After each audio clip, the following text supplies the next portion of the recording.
జగన్కి ఉన్నటువంటి క్రేజ్ ఒక ఆస్పెక్ట్ ఏంటంటే మాస్లో మంచి క్రేజ్, దాంతోపాటుగా జగన్ మావయ్య అనిపించుకోవాలంటూ తను చేసినటువంటి విద్యా వ్యవస్థ ఇష్యూస్ ఇంకొక డిఫరెంట్. అయితే అయిపోయింది, 11 సీట్లకే పరిమితం అయిపోయాడు, ఇంకా అతన్ని ఎవరు పట్టించుకుంటారు, జనమందరూ చేదరించారు అన్నటువంటి విమర్శల టైంలో తను ఇవాళ వంశీని కలవడానికి విజయవాడ సబ్ జైలు దగ్గరికి వెళ్ళాడు.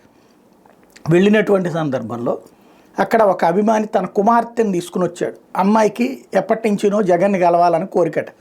సరే ఇంటి దగ్గర కుదరదు, ఆఫీస్ దగ్గర కుదరదు, ఇక్కడికి జగన్ వస్తున్నాడని చెప్పి అక్కడికి వెళ్దామంటే వెళ్ళారట.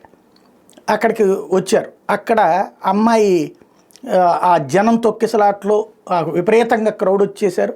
అక్కడికి జగన్ కలవడం కుదరట్లేదని అమ్మాయి ఏడ్చేస్తుంది. జగన్ని చూశానన్నటువంటి పాయింట్ కంటే కూడా కలవలేకపోతున్నాను అన్నటువంటి ఏడుపు.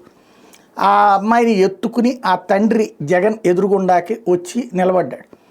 అది చూసిన జగను కాన్వాయ్లోంచి బయటకు వచ్చి అమ్మాయిని చూసి అమ్మాయిని దగ్గరికి తీసుకుంటే అమ్మాయి పడిన సంతోషం, అమ్మాయిలో వచ్చినటువంటి ఆ సంతోషం అది చూస్తే, అంటే ఇది మాటలతో చెప్పేదానికంటే ఆ విజువల్లో చాలా హృదయంగా ఉంది.